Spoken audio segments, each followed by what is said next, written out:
Hello, I'm Lee Bradley and this is Nova-111, the debut game from Funktronic Labs, and it's really interesting. Let me try and explain. It's described as a sci-fi themed turn-based adventure with a twist of real time, which is quite a lot of stuff packed into one sentence, isn't it? So let's unpack it a little bit. In Nova-111 you play Nova, that's the little dude there that's kind of bobbing about. Step by step, and the 111 refers to the amount of scientists in the world that you have to rescue. Now, the kind of backstory to it all is that the world in which this game exists is a turn-based world. That's how they kind of understand the world. It's turn-based. But these scientists who've been experimenting kind of ruin the space-time continuum by introducing accidentally real-time elements to the game, or to their world rather. So what that means is that it completely messes with your brain.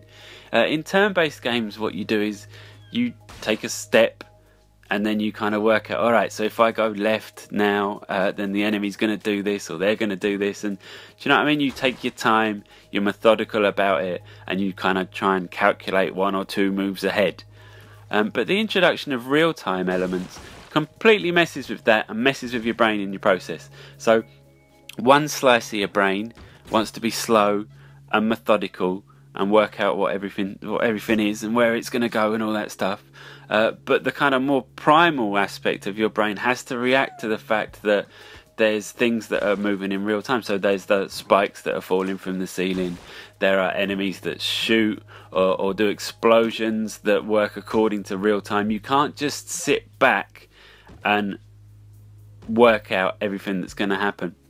You have to react accordingly, and it's so like, it's literally like the left hand side of your brain is arguing with the right hand side of your brain. It's such a clever like little idea that Funktronic Labs has come up with.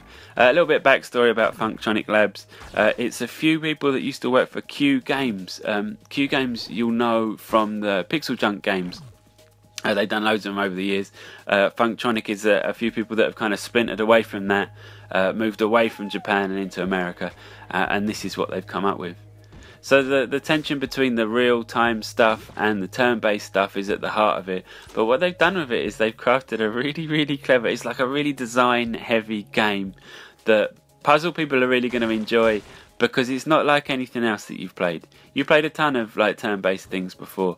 This one, with the introduction of the real-time elements, is crazy.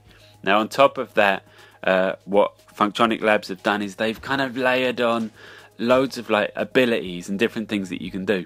The stuff that they layer onto it makes it even more interesting. So you've got abilities like you can skip, instead of just moving one tile, you can move two tiles, which opens up new possibilities.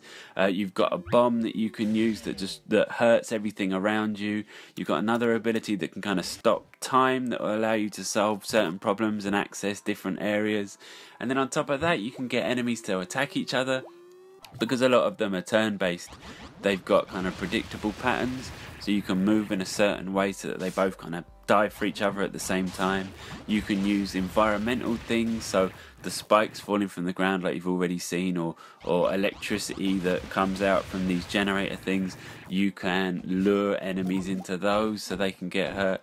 And then on top of that, there's even more stuff. So in later levels, there's portals that you have to draw enemy fire through so that it comes in one side and goes out the other and goes into a certain place. There's like levers that you boink into to change the environment, and it's already a brain twisting kind of concept, but they just go nuts with it. It's some really clever design. So yeah, you should definitely have a look at this. Puzzle people, you should definitely have a look. People that are into indie games, for something a little bit different, should definitely have a look. Nova-111 Funktronic Labs is out next week on all of the PlayStations and Xbox One. There's some launch discounts available as well. Definitely worth having a look at. Thanks for watching. I've been Lee Bradley, this is Nova-111, and don't forget to like and subscribe.